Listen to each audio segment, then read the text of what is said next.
மாட்சிமை தங்கிய மலேசிய மாமன்னர் சுல்தான் இப்ராஹிமின் அழைப்பை ஏற்று சீன அதிபர் ஜி ஜின்பிங் 3 நாள் அரசுமுறை வருகையாக நேற்று மலேசியா வந்தடைந்தார். 12 ஆண்டுகளுக்கு பிறகு மலேசியாவுக்கு அவர் மேற்கொண்டுள்ள இரண்டாவது வருகை இது என்பது குறிப்பிடத்தக்கது.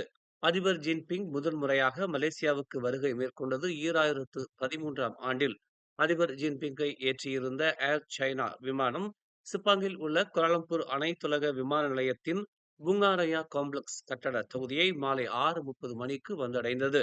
அதிபர் ஜின்பிங்கை பிரதமர் டதஸ்ரீ அன்வாரும், வெளியுறவுத்துறை அமைச்சர் டதஸ்ரீ முகமது ஹசான், போக்குவரத்து துறை அமைச்சர் அந்தோனி லோக், மலேசியாவுக்கான சீன நாட்டு தூதர் குயாங் யூஜின் ஆகியோரும் வரவேற்றனர்.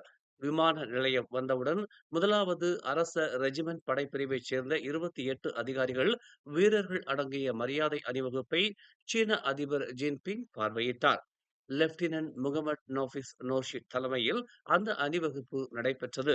இந்த வரவேற்பு சடங்கில் ஸ்லாங்கூரின் கும்பாக்கின் அர்ஜுனா சுக்மா அகாடமியில் பாரம்பரிய மலாய் சீனர் இந்திய மேளதாள கலாச்சார நிகழ்வும் இடம்பெற்றது. காஜாங்கின் யூ ஹுவா தேசிய இடைநிலைப் பள்ளியின் 32 உறுப்பினர்களை கொண்ட இசைக்குழுவினர் லெங்காங் கங்குங் எனும் பாடலையும் பாடி இசைத்தனர். அதிபர் ஜின்பிங்கின் 3 நாடுகளுக்கான வருகையில் மலேசியாவோடு வியட்நாம், கம்போடியா ஆகிய நாடுகளும் இடம்பெற்றுள்ளன. மலேசியாவும் சீனாவும் கடந்த 1974ஆம் ஆண்டு மே மாதம் 31ஆம் தேதி அரச தந்திர உறவுகளை ஏற்படுத்திக் கொண்டன. அதன் 50ஆம் ஆண்டு நிறைவு விழா கடந்த ஆண்டில் கொண்டாடப்பட்டது குறிப்பிடத்தக்கது. சீன அதிபர் ஜி ஜின்பிங்கின் மலேசிய வருகைக்கும் அமெரிக்கா அண்மையில் விதித்துள்ள வரி உயர்வுக்கும் சம்பந்தம் எதுவும் இல்லை என்று தற்காப்புத்துறை அமைச்சர் டத்தஸ்ரீ காலிட் நோர்டின் தெரிவித்துள்ளார். உண்மையில் மலேசியாவுக்கான ஷியின் இப்பயணம் பல மாதங்களாக திட்டமிடப்பட்டிருந்தது என்று அவர் தெரிவித்தார். சீன அதிபரின் வருகைக்கான ஏற்பாடுகள் செய்யப்பட்ட அந்த நேரத்தில் இக்கட்டண பிரச்சனையுடன் சேர்த்து மேலும் பல பிரச்சனைகள் நிலவும் என்று அப்போது தாங்கள் எதிர்பார்க்கவில்லை என்றும், எனவே இந்த வருகையுடன் சம்பந்தமில்லாத செய்திகளை படிக்க வேண்டாம் என்றும் அவர் வலியுறுத்தினார். இந்த பயணம் ஏற்பாடு செய்யப்பட்டு விட்டது. மேலும் ஆசியான் தலைமையை மலேசியா ஏற்றுக்கொண்டதற்கு சீனாவின் அங்கீகாரம் மற்றும் மரியாதையின் அடையாளமாக இப்பயணம் விளங்குகிறது என்று தாம் நம்புவதாக காலித் கூறினார். ஆசிரியர்கள் கல்வி சீர்திருத்தத்தை முன்னெடுத்து செல்லுதல் என்ற கருப்பொருளில் மே மாதத்தில் சரவாக்கில் நடைபெறவிருக்கும் தேசிய அளவிலான ஆசிரியர் தின கொண்டாட்டத்தில் மேலும் சிறந்த நாட்டின் கல்வி முறை குறித்து வலியுறுத்தப்படவிருப்பதாகவும், ஆசிரியர்களை வலுப்படுத்தும் முயற்சியாக இதற்கு முன்னர் அரசாங்கம் அறிவித்த 6 முயற்சிகளை தவிர்த்து மிக சிறிய அளவில், அதாவது வகுப்பறையில் பள்ளி முறையை மேம்படுத்துவதில் தங்கள் தரப்பு கவனம் செலுத்துவதாகவும் கல்வி அமைச்சர் ஃபத்ரினா சிடேக் தெரிவித்துள்ளார். இந்த கல்வி சீர்திருத்தத்தை ஆசிரியர்களும் நிர்வகிப்பாளர்களும் வழிநடத்த வேண்டும் என்றும், தற்போது தாங்கள் அமல்படுத்துவது உண்மையிலேயே நாட்டின் கல்விக்கு தாக்கத்தையும் விளைவையும் ஏற்படுத்துவதை உறுதி செய்ய இது அவசியம் என்றும் அவர் கூறினார். 2025ஆம் ஆண்டு தேசிய அளவிலான நிகழ்ச்சியை தொடக்கி வைத்த பின்னர் ஃபத்ரினா சிடேக் இவ்வாறு குறிப்பிட்டார். ஸ்லாங்கூர் மாநிலத்தில் உயர்ந்த குற்றச்செயல் குறியீட்டை பதிவு செய்த சில மாவட்ட போலீஸ் தலைமையகங்களுக்கு ட்ரோன் பிரிவை விரிவுபடுத்த ஸ்லாங்கூர் போலீஸ் திட்டமிட்டுள்ளது.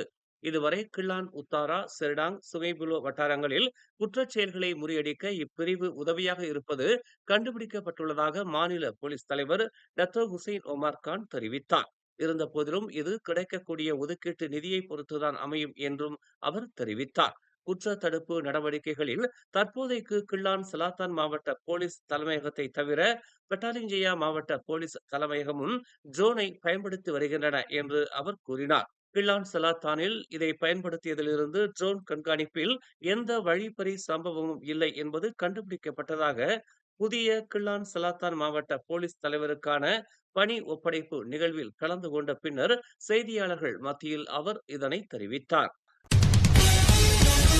நேற்று முன்தினம் காலமான நாட்டின் 5வது பிரதமர் துன் அப்துல்லா அமாட் படாவியுடன் தாம் கழித்த நேரங்களை பிரதமர் டதஸ்ரீ அன்வார் இப்ராஹிம் அன்பான நினைவுகளுடன் எனும் தலைப்பில் நினைவு கூர்ந்துள்ளார். அவர் தனது சமூக ஊடக கணக்குகளில் கிட்டத்தட்ட 1 நிமிட வீடியோ கிளிப்பை பகிர்ந்துள்ளார். அதில் இருவரின் புகைப்படங்களும் இடம்பெற்றுள்ளன. மேலும் ஐசாத் அம்டானின் பெர்கி பாடலுக்கு பாக்லா எனும் சொல் மக்கள் மற்றும் நாட்டில் ஒரு அழியாத முத்திரையை பதித்துள்ளது என்ற தலைப்பில் அமைந்துள்ளது. இப்போது ஓய்வெடுங்கள் பாக்லா. மலேசியாவின் ஒரு பணிவான அரசியல்வாதியே, உங்கள் சேவைகளுக்கு மலேசியா கடமைப்பட்டுள்ளது என்று அதில் குறிப்பிடப்பட்டுள்ளது. இரவு 10 மணி நிலவரப்படி இந்த பதிவு இன்ஸ்டாகிராமில் 43,700 லைக்குகளையும் 4,92,000க்கும் மேற்பட்ட பார்வையாளர்களையும் பெற்றுள்ளது. முன்னாள் அமைச்சரும் துன் அப்துல்லாவின் மருமகனுமான கைரி ஜமாலுddin இந்த பதிவுக்கு நன்றி தெரிவித்து ஒரு கருத்தையும் பதிவிட்டுள்ளார். பாக்லாவுக்காக டத்தோஸ்ரீ அன்வார் கூறிய அன்பான வார்த்தைகளால் எங்கள் முழு குடும்பமும் மிகவும் நெகிழ்ச்சி அடைந்துள்ளது என்று கைரி பதிவிட்டுள்ளார். பாக்லாவின் இறுதிச் சடங்கில் கௌரவித்து மற்ற அரசியல்வாதிகளுடன் சேர்ந்து மாவீரர்களின் கல்லறையில் அவரது அடக்கத்திற்கு அனுமதி வழங்கியதற்காக டத்தோஸ்ரீ அன்வார் மற்றும் அரசாங்கத்திற்கும் பாராட்டுகளை கைரி தெரிவித்துள்ளார். மேலும் செய்திகளை தெரிந்து கொள்ள தமிழ் மலர் நாளிதழை பாருங்கள். எங்களோடு இணைந்திருக்க மலர் டிவியை பதிவு செய்து கொள்ளுங்கள். உறவுகள் மகிழ்ந்திட விருப்பம் மற்றும் பகிர்வு சேவையை சொடுக்கிடுங்கள்.